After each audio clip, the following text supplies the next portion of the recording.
Qué tremendas exposiciones hemos tenido hoy día en este Congreso de Atracción y Selección de Talento LATAM 2022. En esta ocasión, ahora le damos la bienvenida a Javier Mancilla, quien es especialista en aprendizaje automático e inteligencia artificial, con 15 años de experiencia, candidato a doctor y máster en gestión de datos e innovación. Es certificado en tecnologías cuánticas por Vinted, MIT Pro, KAIST, IBM y la Universidad de San Petersburgo. Más de 35 proyectos de aprendizaje automático de inteligencia artificial y 5 prototipos de aplicaciones de software cuántico ejecutados. Reconocido como LinkedIn Quantum Top Voice el 2022 y además participante en el prestigioso Creative Destruction Lab Quantum Bootcamp 2022. Hoy nos viene a hablar sobre el Quantum Machine Learning aplicado al rol de recursos humanos y le damos la más grande bienvenida.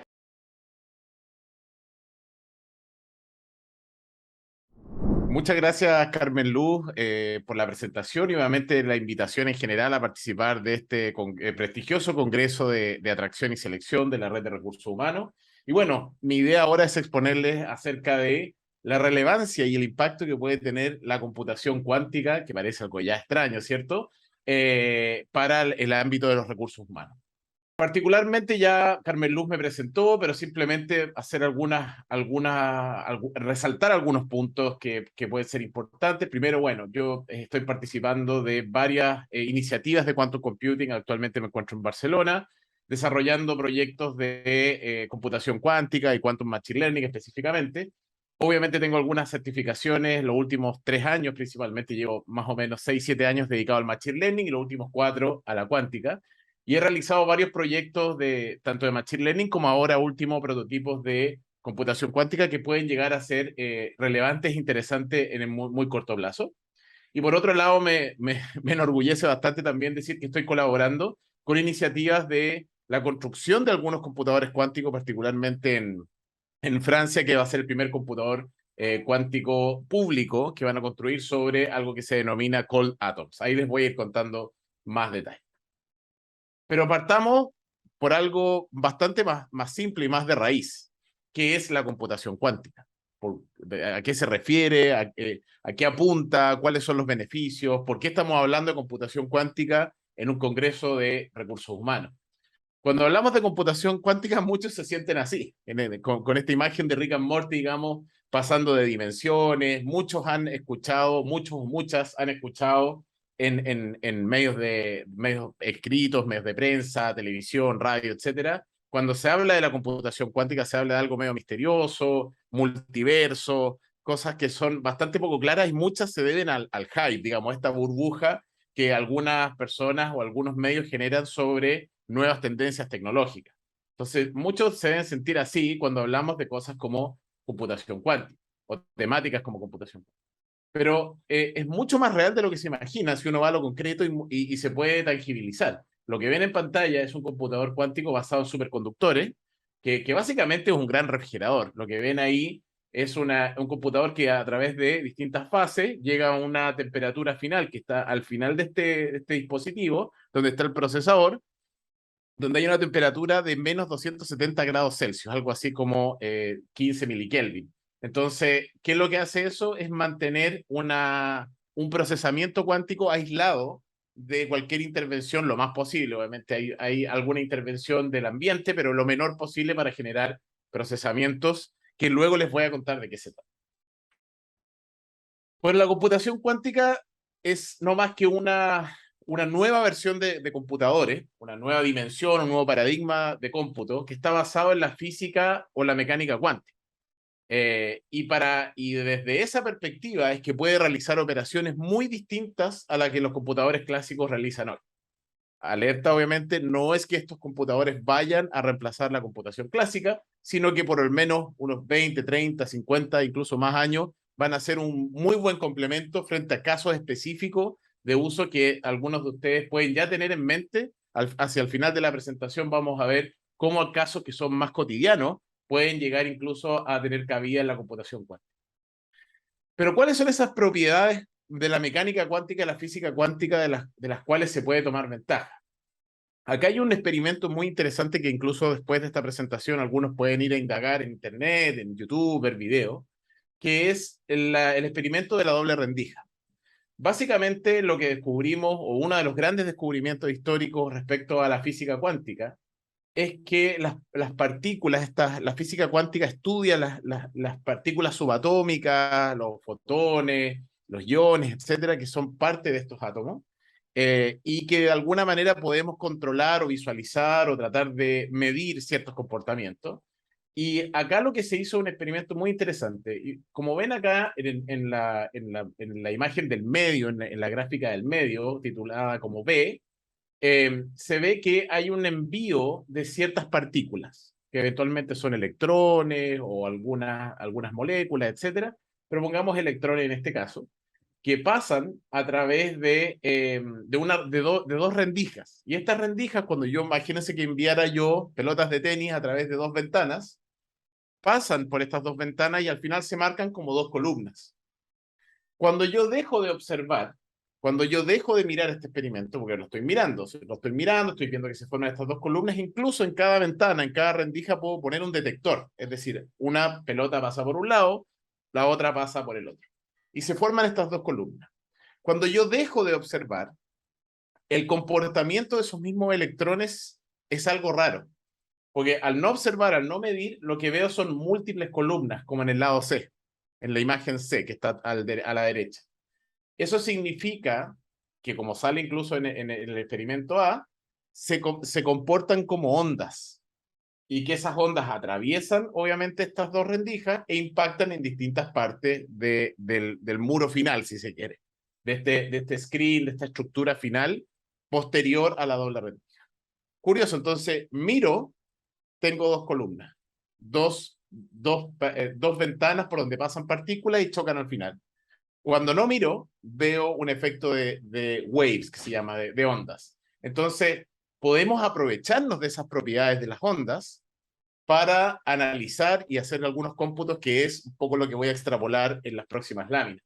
Pero estas son parte de los misterios, uno de los grandes misterios de la computación cuántica que hoy día se siguen estudiando y se siguen explorando. ¿Cómo es posible que cuando observemos veamos una cosa y cuando no observemos veamos ondas? Eso es una de las propiedades que llama mucho la atención y que son algunas de ellas. Otra de las propiedades, por ejemplo, es el entrelazamiento, que dos partículas, independientes de su distancia, podemos estar una acá y la otra en Marte, al estimularlas o cambiar su energía, pueden cambiar la otra al mismo tiempo simplemente porque se encuentran entrelazadas. Ese es otro misterio. Entonces ahí hay varias cosas como la superposición y la interferencia, que son propiedades de la computación cuántica. Pero vamos a la computación versus solamente las propiedades de la mecánica cuántica. Cuando hablamos de la computación clásica, mano izquierda, hablamos de bits. Todo lo que vemos nosotros hoy día en nuestros celulares, las pantallas, lo que sea, son combinaciones y estructuras de unos y ceros que finalmente se transforman en información, en imágenes, en texto, en lo que tú quieras. Esos bits se manejan en dos niveles, 0 o 1, como un switch de encendido y apagado de, no sé, de la luz, de lo que sea, 1 o 0. Y por otro lado, tenemos los qubits, que es una abreviación de quantum bits, que es la mínima expresión de cálculo de cómputo que tienen estas máquinas nuevas que están apareciendo ya hace un buen tiempo. La diferencia de los bits con los qubits es que los bits pueden estar en 0 y 1, no hay opciones.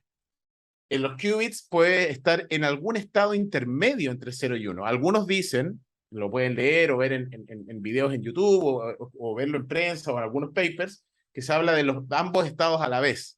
Técnicamente eso es un poco a alto nivel, pero lo que hace es estar en dos posiciones, en alguna posición entre 0 y 1, lo cual permite analizar probabilidades tanto de 0 como de 1. Por lo tanto, está en dos estados a la vez. ¿Pero qué significa esto? Suena muy complejo todavía, ¿cierto? Y la idea es aterrizar algo más tangible.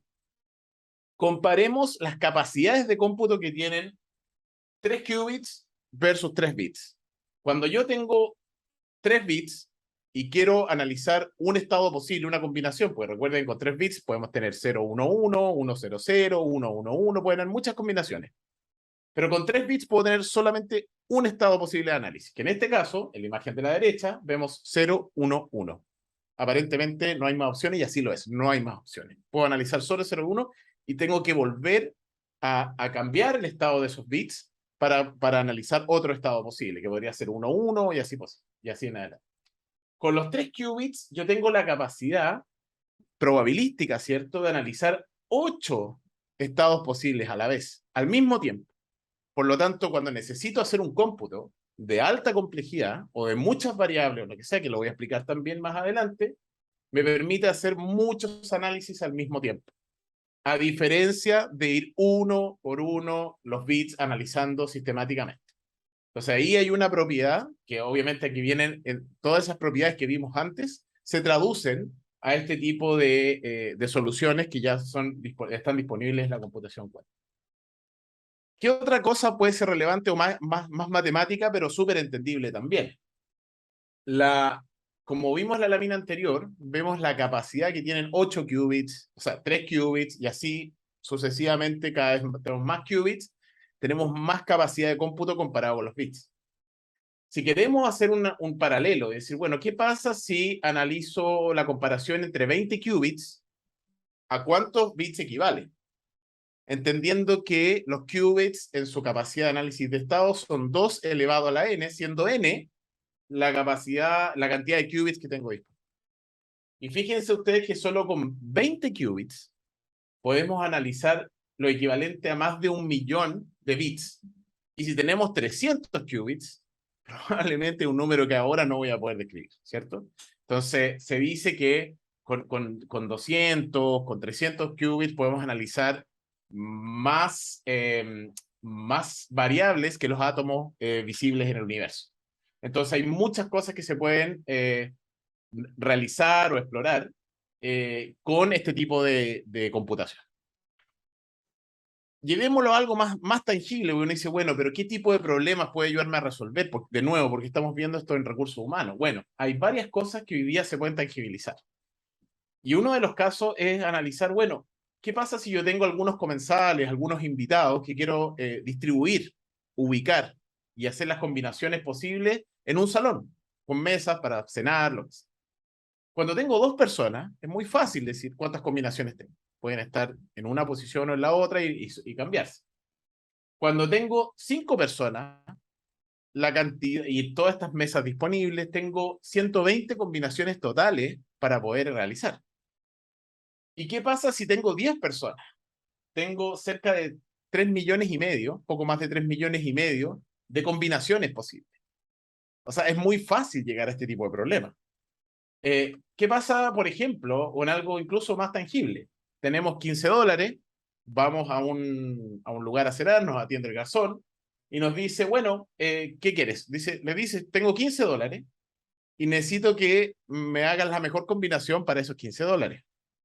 Entonces, imagínate si la carta fuera muy grande, ¿cierto? ¿Cuántas combinaciones pueden haber para que quepan en esos $15? Idealmente no tiene que ser exacto, pero lo más óptimo posible.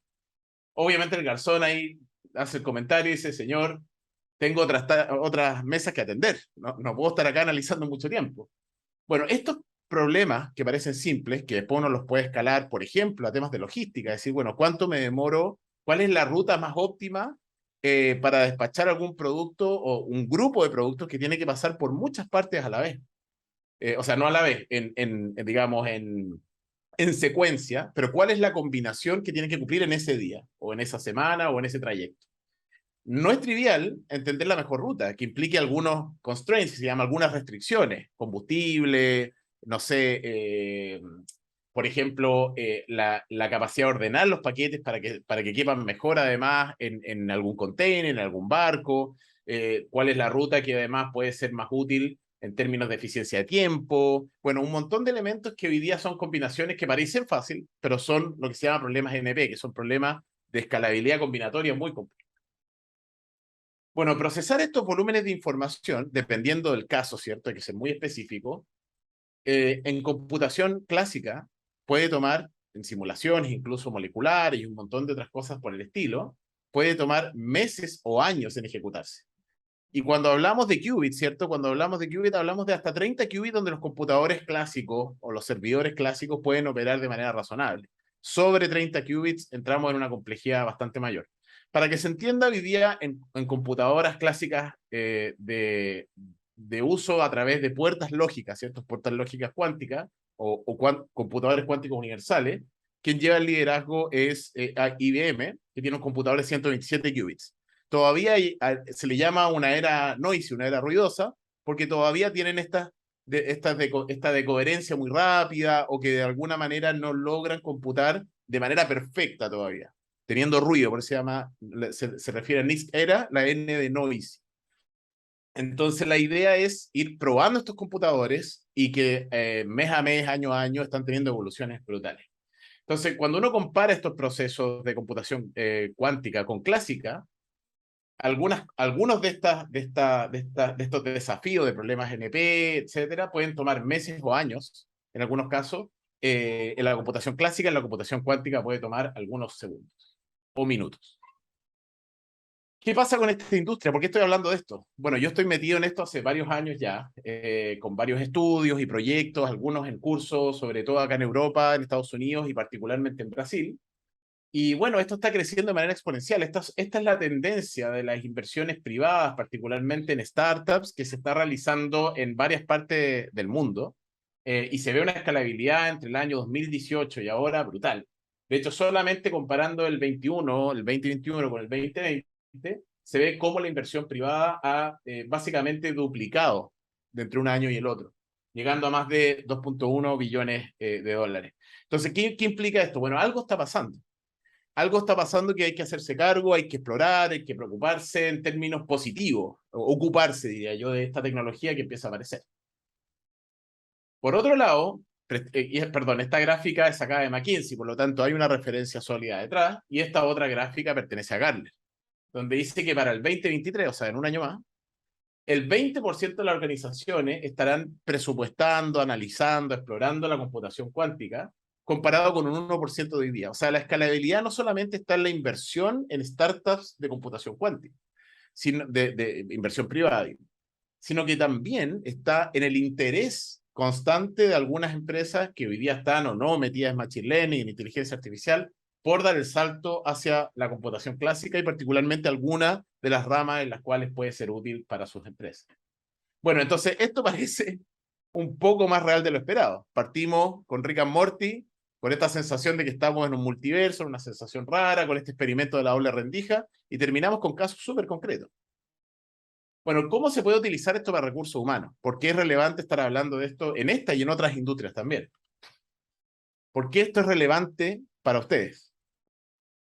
Bueno, uno de los casos de uso de la computación cuántica es el quantum machine learning. Y aquí con la palabra machine learning o aprendizaje automático, como quieran llamarle, estamos más cerca del uso probablemente corriente que algunas empresas ya utilizan en algún nivel y en recursos humanos son casos bastante conocidos. La diferencia que podemos ver, y lo vamos a mostrar un poco más adelante, lo voy a mostrar un poco más adelante, es que la precisión de cálculo que puede tener y la precisión de los modelos o algoritmos que puede llegar a tener la computación cuántica superan, en algunos casos específicos, nosotros lo hemos demostrado dentro del equipo de Stanford Computing, supera a un machine learning clásico. Y la precisión en industrias como recursos humanos, como salud, como finanzas, puede tener un impacto muy relevante en la vida de las personas y también en su estructura económica. Bueno, hoy en día sabemos que hay herramientas y hay casos de uso para machine learning, no cuántico todavía, ¿cierto? Machine learning es lo que se ocupa hoy por hoy para identificación de candidatos, para la retención de ese talento, para hacer mejoras operativas en general. Bueno, eso es más de inteligencia artificial, interpretación del lenguaje natural, NLP, o de pronto algún nivel de computer vision, OCR, para rescatar información de currículums, etcétera. Hay un montón de herramientas. También está el perfilamiento psicológico en general. Hoy día herramientas de inteligencia artificial pueden complementar información que hoy día rescatan algunas reclutadores o consultoras a través de testeos, etcétera, que hacen directamente con los candidatos. También existen herramientas psicológicas que ayudan en esa línea. Entonces, en toda la estructura, tanto desde la atracción hasta el crecimiento y cómo servimos a esta gente, está determinada por herramientas tecnológicas que se pueden utilizar. Y como base de las herramientas tecnológicas probablemente de punta está el aprendizaje automático o machine learning. También hay herramientas ultra conocidas. Hay muchos emprendimientos que han intentado y siguen intentando y siguen cumpliendo en algunos casos avanzar en la línea de la inteligencia artificial. Acá hay solo algunos que tienen que ver con analítica pura para recursos humanos, retención y reclutamiento. Entonces eso hoy día es un panorama bastante robusto. Entonces, bueno, la computación cuántica, ¿de qué manera impacta y cómo puede ser, insisto, relevante? Esta es una gráfica que elaboramos nosotros internamente a través de un modelo que corrimos desde varios aspectos cuánticos, digamos. Hay algunos algoritmos que están basados en Python, que es un lenguaje de código que se ocupa ampliamente y que tiene aplicabilidad a través de una librería a computación cuántica. En el caso de IBM hay un lenguaje que se llama Qiskit, en el caso de otra empresa canadiense se llama Xanadu, que es desarrollador de hardware cuántico, también desarrollan el SDK PennyLane para implementar modelos de Quantum Machine Learning. Y lo que vemos en las primeras dos columnas de la izquierda es el nivel de accuracy balanceado, digamos, que es el que más, es una de las métricas que mejor mide el performance de un modelo. Está midiendo el resultado de los modelos en base a una predicción de churn, que se llama como de pérdida o abandono de ciertas personas desde la perspectiva de recursos humanos, o sea, que dejan su trabajo en un tiempo determinado y la idea es predecir si lo van a hacer o no lo van a hacer. Y como vemos acá, comparamos con los clásicos algoritmos. Si no los conocen, bueno, no importa, pero son los clásicos, que son Random Forest, regresiones logísticas, Key Neighbors, Decision Trees, también hay XGBoost, hay un montón de comparaciones que se pueden hacer, Support Vector Machines, que es el SVM, muchos modelos clásicos.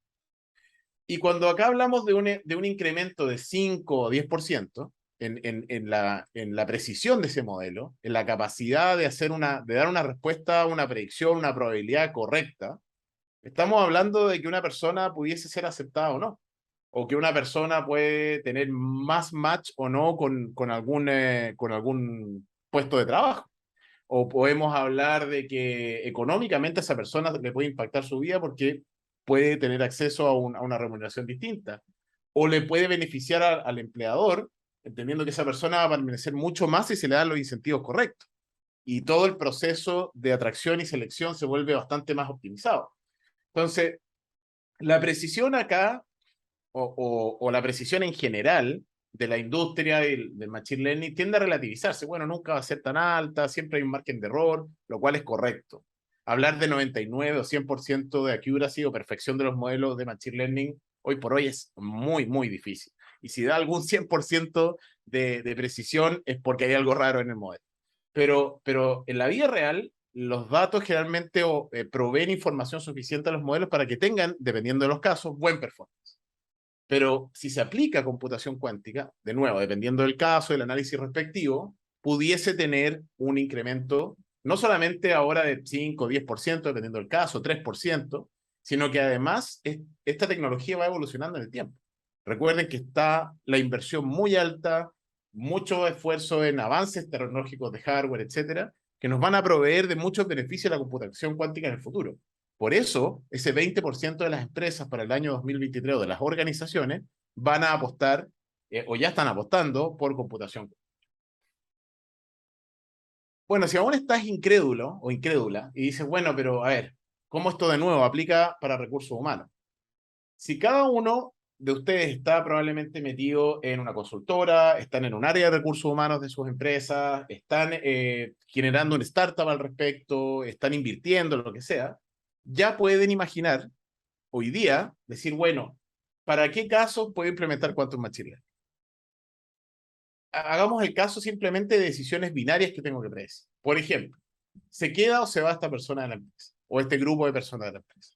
0 o 1, o asumiendo que los datos están. Entonces, 1 o 0 significa esta decisión sí o no. Otro ejemplo es, ¿hace este candidato un buen o un mal match con esta posición, con esta empresa, con este cargo? 1 o 0. Entonces, todas las predicciones, incluso si nos vamos a términos financieros, podríamos decir, bueno, esta persona la apruebo o no apruebo el crédito, la apruebo o no apruebo un préstamo, es fraudulento o no es fraudulento.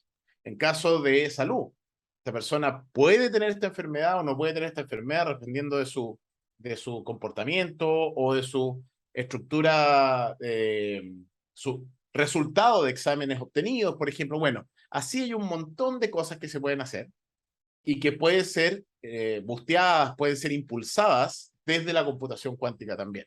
Entonces eso es bueno que todos ustedes, todos y todas, tengan en el mapa, en el radar, que existe la computación cuántica y que puede ser útil para bustear, para mejorar los modelos de Machine Learning, y si no los tienen hoy, pueden saltar directamente a explorar ambas cosas a través de múltiples soluciones y alternativas que se encuentran en el mercado.